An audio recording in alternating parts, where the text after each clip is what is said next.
بسم اللہ الرحمن الرحیم۔ اسلام میں بدعت کہتے ہیں اس چیز کو جو دین کے مشابہ کوئی چیز بنائی جائے اللہ تعالیٰ کا تقرب حاصل کرنے کے لیے، اور وہ دین کی ایسی چیز ہو جس کو لوگ دین سمجھ کر عمل کرتے ہیں مگر اس کی کوئی اصل یا اس کی کوئی دلیل موجود نہ ہو۔ اور نبی کریم صلی اللہ علیہ وسلم نے اور تمام صحابہ، تابعین، اسلاف نے اس بدعت سے ہمیں ڈرایا ہے کہ جو امت کے اندر آج ہر جگہ مختلف قسم کے ناموں سے منتشر اور پھیلی ہوئی ہیں، لوگ اصل توحید کو نہ جاننے کی وجہ سے بدعات کو ایجاد کرتے ہیں۔ اور اللہ تبارک و تعالیٰ نے فرمایا کہ الیوم اکملت لکم دینکم واتممت علیکم نعمتی، آج میں نے تمہارا دین مکمل کر دیا اور اپنی نعمت کو تمہارے اوپر تمام کر دیا۔ اور اللہ کے نبی صلی اللہ علیہ وسلم جب بھی خطبہ دیتے تو آپ ہمیشہ فرماتے کہ فإن خیر الحدیث کتاب اللہ، سب سے بہترین کتاب اللہ کی کتاب ہے، اور ومن یہدہ اللہ فلا مضل لہ، اللہ تعالیٰ جس کو ہدایت دے کوئی گمراہ نہیں کر سکتا، ومن یضللہ فلا ہادی لہ، اور جس کو اللہ گمراہ کر دے کوئی ہدایت دینے والا نہیں۔ اور سب سے بہترین کتاب اللہ کی کتاب ہے، اور سب سے بہترین طریقہ اور ہدایت کا راستہ محمد صلی اللہ علیہ وسلم کی ہدایت کا راستہ ہے، اور سب سے بدترین چیز ہے دین میں نئی چیزوں کو ایجاد کرنا۔ اور کل بدعۃ کل محدثۃ بدعہ، اور ہر ایجاد کی ہوئی دین کے اندر کوئی بھی چیز بدعت ہے، اور کل بدعۃ ضلالہ، ہر بدعت گمراہی ہے، اور کل ضلالۃ فی النار، اور ہر گمراہی انسان کو جہنم میں لے جاتی ہے۔ صحیح مسلم اور نسائی۔ آج بدعتوں کا انتشار جو عوام میں پھیلا ہوا ہے، فاتحہ، نیاز، تعویذ، گنڈا، پیر، بابا، اولیاء اللہ اور مختلف نام کے اور مختلف جماعتوں اور فتوے اور علماء کی جو ہم نے اپنے لیے دین کے رہنما بنا رکھے ہیں، اس کا سبب ہے نبی کریم صلی اللہ علیہ وسلم کی حدیث ہے ان اللہ لا يقبض العلم انتزاعا ينتزعه من العباد، اللہ تبارک و تعالیٰ دنیا سے علم کو نہیں اٹھا لیتا کھینچ کر بندوں سے، مگر ولکن يقبض العلم بقبض العلماء، اللہ تبارک و تعالیٰ دین کے علم کو شریعت کو ختم کر دیتا ہے علماء کی موت کے ساتھ، علماء کے اٹھا لینے کے ساتھ، حتی اذا لم يبقى عالما اتخذ الناس رؤوسا جہالا، یہاں تک کہ لوگ اپنے عالموں کو کھونے کے بعد میں جاہلوں کو اپنا سردار بنا لیں گے، فسئلوا، ان سے فتویٰ پوچھا جائے گا، فافتوا بغیر علم فضلوا واضلوا، تو بغیر علم کے وہ لوگ فتویٰ دیں گے اور خود گمراہ ہوں گے، دوسروں کو بھی گمراہ کریں گے۔ صحیح بخاری صحیح مسلم کی حدیث ہے۔ جیسا کہ آج ہر جگہ لوگ دعوت کا کام کرنے، اور جس کے چہرے پر تھوڑا سا نمازی ہو گیا اور کچھ دن جماعت میں جا کر آ گیا اور تھوڑا سا اس کو دین کی معلومات ہوگی تو فتویٰ دینے لگا بلا علم کے۔ اور اللہ کے نبی نے فرمایا ان من اشراط الساعۃ ان یلتمس العلم عند الاصاغر، قیامت کی نشانیوں میں سے یہ ہے کہ علم تلاش کیا جائے چھوٹے لوگوں سے، اور چھوٹے لوگوں سے مراد علامہ ابن مبارک نے کہا کہ اہل بدعت، یعنی بدعتی لوگ جن کو صحیح کتاب و سنت کا علم نہیں، وہ بھی فتویٰ دینے لگیں گے۔ جو آج بدعات پھیلی ہوئی ہیں امت کے اندر، حقیقت توحید اور عقیدہ ایمان کی جہالت کا نتیجہ ہے جو بدعتیں پھیلی ہوئی ہیں۔ نبی کریم صلی اللہ علیہ وسلم نے فرمایا ما ترکت شیئا یقربکم الی اللہ تبارک و تعالی الا وامرتکم بہ، میں نے تمہیں کوئی چیز ایسی نہیں چھوڑی ہے جو تمہیں اللہ تعالیٰ سے قریب کر دے اور تمہیں اللہ کی طرف لے جائے مگر میں نے اس کی رہنمائی کی ہے، اس کا حکم دیا ہے، اور کوئی چیز میں نے ایسی نہیں چھوڑی ہے جو تمہیں اللہ سے دور کر دے اور تمہیں جہنم سے قریب کر دے مگر میں نے اس سے منع کیا ہے۔ یہ صحیح حدیث ہے۔ اور اسی طرح سے اللہ کے نبی صلی اللہ علیہ وسلم نے فرمایا ما ترکت شیئا مما امرکم اللہ بہ، لوگوں میں نے کوئی چیز نہیں چھوڑی ہے جس کا اللہ نے حکم دیا ہے تو میں نے بھی اس کا تمہیں حکم دیا ہے، اور کوئی چیز میں نے ایسی نہیں چھوڑی ہے جس کا اللہ تعالیٰ نے تم کو منع کیا ہے تو میں نے بھی اس سے منع کیا ہے، تو اس لیے اپنے دین کو بگاڑے نہیں۔ یہ حدیث بھی صحیح حدیث ہے۔ اور اسی طرح سے اللہ کے نبی صلی اللہ علیہ وسلم نے امت کو ڈرایا اور بتایا انی قد ترکتکم علی مثل البیضاء، میں نے تم کو بالکل دن کے روشن واضح جیسے صاف ستھرا ہوتا ہے ویسے ہی بالکل سفید دین پر آپ کو چھوڑ کے جا رہا ہوں، لیلھا کنہارھا، اس دین کے اندر رات بھی دن کی طرح روشن ہے، لا یزیغ عنہا بعدی الا ہالک، میرے بعد میں اس دین کے اندر وہی آدمی ہلاک ہوگا جو خودکشی کرنا چاہتا ہے۔ مسند احمد کی حدیث ہے۔ تو اس لیے ہمیں چاہیے کہ دین کو سمجھیں کتاب اللہ سنت رسول اللہ کے علاوہ جو کچھ بھی ہمارے درمیان بدعتیں پھیلی ہوئی ہیں معاشرے میں، ان سب کا خلا قمع کرنا اور ان کو ختم کرنا، اس کے خلاف دعوت کا کام کرنا ضروری ہے۔ آج جو مصیبت اور آزمائش ہمارے ساتھ ہے وہ سب دین کے مٹنے کی وجہ سے ہے، دین کو بگاڑنے کی وجہ سے ہے اور جہالت کی وجہ سے ہے، اور نبی علیہ الصلوۃ والسلام کے دین کو چھوڑ کر لوگوں نے اپنا اپنا جماعت کا، اپنے مذہب کا، اپنے اپنے اصولوں کا، اپنے مولویوں کا عقیدہ اور دین کو بنایا ہوا ہے۔ تو اس لیے اس کے خلاف کھڑے ہونا، اللہ تبارک و تعالیٰ نے یہ جو دین آسمان سے نازل فرمایا تو یہ شریعت صرف اللہ رب العالمین کا حق ہے، اس میں کسی انسان کا کوئی حق اور دخل نہیں ہے۔ نہ دین کے اندر کوئی زیادتی کر سکتا ہے، اگر زیادتی کرے گا تو بھی دین کو کم بھی کر سکتا ہے، تو نہ دین کو زیادتی کر سکتا نہ دین کے اندر گھٹا سکتا ہے۔ نبی علیہ الصلوۃ والسلام نے فرمایا اذا حدثتکم حدیثا فلا تزیدن علی، جب میں تمہیں کوئی چیز بتاؤں اور کسی چیز کا حکم کروں تو اس کے اندر ہرگز کسی چیز کو زیادتی نہ کرنا، اور یہ حدیث صحیح ہے۔ اسی طرح سے بدعت کرنے والا بدعتی اپنے لیے ایک ایسا چیز بنا لیتا ہے شریعت کے مقابلے میں جو اللہ رب العالمین کا دین ہے، العیاذ باللہ، کہ وہ نبی علیہ الصلوۃ والسلام نے نہیں بتایا، اللہ تعالیٰ نے نہیں بتایا، مگر وہ دین کو بنا کر لوگوں کے سامنے دعوت دیتا ہے اور یہ کہتا ہے کہ یہ بھی دین ہے، جیسے فاتحہ دلانا، تعویذ گنڈا کرنا اور لوگوں کو جادو ٹونا کرنا اور مختلف قسم کی چیزیں ہیں۔ امام مالک رحمۃ اللہ علیہ نے فرمایا من ابتدع فی الاسلام بدعۃ ویراھا حسنۃ فقد زعم ان محمد صلی اللہ علیہ وسلم خان الرسالہ،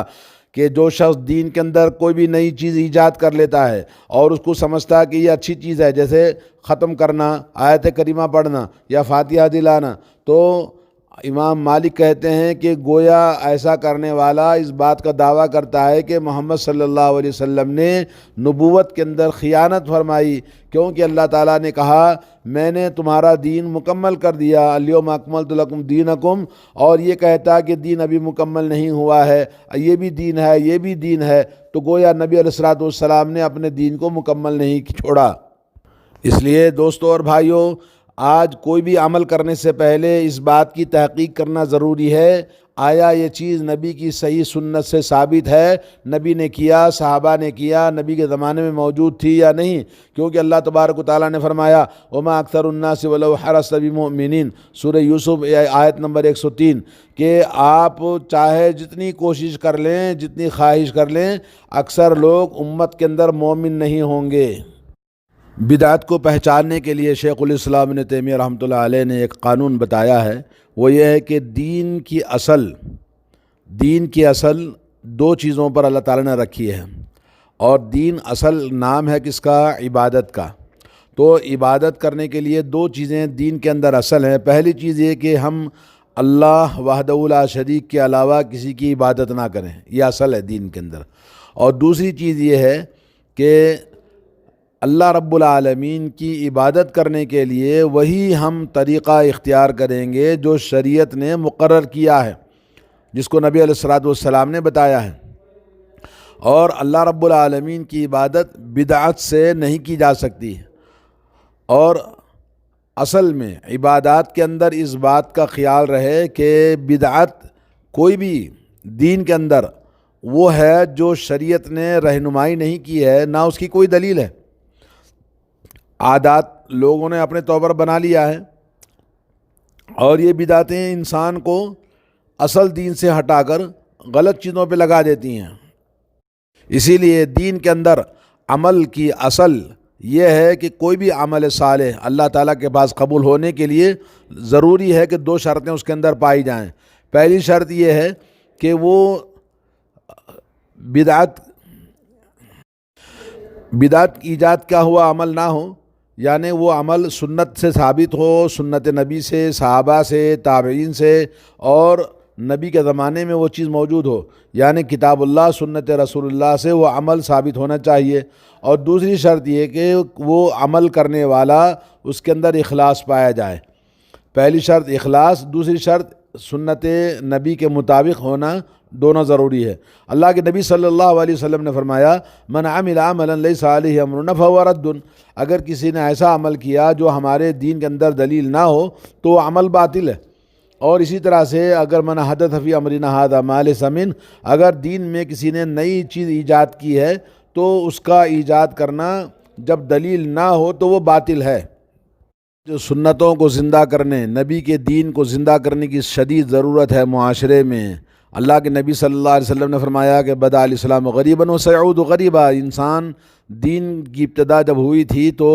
بالکل اچنبھا اور نیا دین لگ رہا تھا لوگوں کو، اور اسی طرح سے ایک زمانہ آئے گا کہ لوگوں کے درمیان دین پر عمل کرنے والے اچنبھے اور غریب لوگ لگیں گے، یعنی اجنبی لگیں گے۔ تو اللہ کے نبی نے فرمایا کما بدا، جیسے شروع میں ابتدا میں مشکل تھی لوگوں کے لیے دین کو سمجھنا، ویسے ہی آخر میں ویسے ہی مشکل ہو جائے گی۔ فطوبی للغرباء، تو ایسے جو دین پر عمل کرنے والے جو ان کو اجنبی لوگ سمجھتے ہیں، جیسے آج جو لوگ دین کو سنتوں کو لے کر عمل کرتے ہیں تو کوئی ان کو وہابی کہتا ہے، کوئی غیر مقلد کہتا ہے، کوئی ان کو متشدد کہتا ہے، کوئی ان کو ہٹے ہوئے لوگ کہتا ہے، کوئی گمراہ کہتا ہے۔ میرے بھائی، اللہ کے نبی صلی اللہ علیہ وسلم نے ایسے لوگوں کے لیے جو دین کو مضبوطی کے ساتھ پکڑے ہوئے ہیں، تو اللہ کے نبی نے فرمایا الذین یحیون ما افسد الناس من سنتی، میری سنت کے لوگوں کے بگاڑنے کے بعد جن سنتوں کو زندہ کرنے کے لیے کوشش کرتے ہیں، ایسے لوگ، ان کے لیے خوشخبری ہے اللہ تعالیٰ کے پاس میں۔ اور اسی طرح سے اللہ کے نبی صلی اللہ علیہ وسلم نے فرمایا ان من ورائکم ایام صبر، لوگوں آخر میں تمہارے لیے بڑے صبر و امتحان کا زمانہ آئے گا، بڑا صبر کا وقت ہوگا۔ للمتمسک فیہن بما انتم علیہ اجر 50 منکم، اور اس وقت میں دین کو مضبوطی کے ساتھ پکڑنے والوں کے لیے 50 آدمیوں کا اجر ملے گا اگر وہ دین کو مضبوطی کے ساتھ تھام لے۔ لوگوں نے پوچھا یا نبی اللہ او منہم، کیا ان میں سے 50 آدمیوں کے برابر عمل ملے گا ایک سنت پہ عمل کرنے پر؟ بلکہ آپ نے فرمایا نہیں، بلکہ منکم، تم میں سے 50 صحابہ کے برابر عمل ملے گا، اجر ملے گا ایک سنت پر کوئی آدمی عمل مضبوطی کے ساتھ کرتا ہے۔ تو یہ حدیث صحیح ہے اور البانی شیخ رحمۃ اللہ علیہ نے اس کو صحیح قرار دیا ہے۔ تو اسی طرح سے صحابہ کرام بدعت کے بارے میں بڑی سختی کے ساتھ ہمیں آگاہ کیے ہیں۔ حضرت عبداللہ بن مسعود رضی اللہ تعالیٰ عنہ فرماتے ہیں اتبعوا ولا تبتدعوا، لوگوں اتباع کرو، پیروی کرو قرآن و سنت کی، اور بدعتیں ایجاد نہ کرو۔ فقط کفیتم، دین کے لیے تمہارے لیے کافی ہو گئے جو پہلے کے لوگ گزر چکے صحابہ کرام۔ اور حضرت عبداللہ بن عمر رضی اللہ تعالیٰ عنہ نے کہا کل بدعت ضلالہ، اگرچہ لوگ اس کو اچھا سمجھتے ہیں، جیسے بعض لوگوں کا کہنا ہے کہ بدعت حسنہ بدعت سیئہ، حضرت عبداللہ بن عمر کہتے ہیں کل بدعت ضلالہ، ہر بدعت گمراہی ہے۔ یہ مسند دارمی کے اندر حدیث ہے۔ بدعتوں کے پھیلنے کا سبب لوگوں کا دین کا علم حاصل نہ کرنا، جہالت کی کثرت کی وجہ سے، اور دوسرا ہے کہ لوگوں نے اپنے چھوٹے چھوٹے جو کہ جاہل لوگ ہیں مگر دین کا لبادہ اوڑھنے کی وجہ سے ان سے سوالات کرتے ہیں تو وہ لوگ الٹے سیدھے فتویٰ دے کر لوگوں کو گمراہ کرتے ہیں۔ اور تیسرا یہ کہ عادات و اطوار، جیسے ہمارے معاشرے میں شادی بیاہ کے موقع پر مختلف مقامات پر ایسے لوگ ہیں جو جاہلیت کی چیزوں کو اسلام بتا کر مسلمانوں کے اندر داخل کیا ہوا ہے، جیسے ہندوازم ہے، دوسری قوموں کے عادات و اطوار ہیں۔ اور اسی طرح سے چوتھی چیز ہے اندھی تقلید، جو بلا کسی تحقیق کے اندھے بن کر لوگ عمل کرتے ہیں۔ تو تمام وہ چیزیں جو آج ہم نے دین سمجھ رکھا ہے، جیسے میلاد النبی منانا یا شب برات منانا، شب معراج منانا، یا یہ کہ وہ اسی طرح سے جو مختلف قسم کے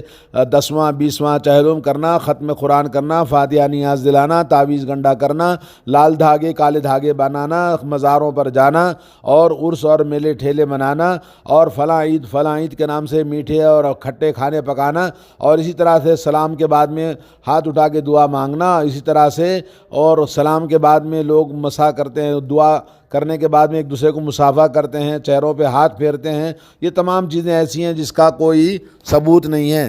اور جو بدعت کرتے ہیں ایسے لوگوں کی توبہ اللہ تعالیٰ کے پاس قبول نہیں ہوتی ہے، ان کا نہ عمل قبول ہوتا ہے۔ اللہ کے نبی نے فرمایا صلی اللہ علیہ وسلم ان اللہ حجب التوبۃ عن کل صاحب بدعۃ حتی یدع بدعتہ،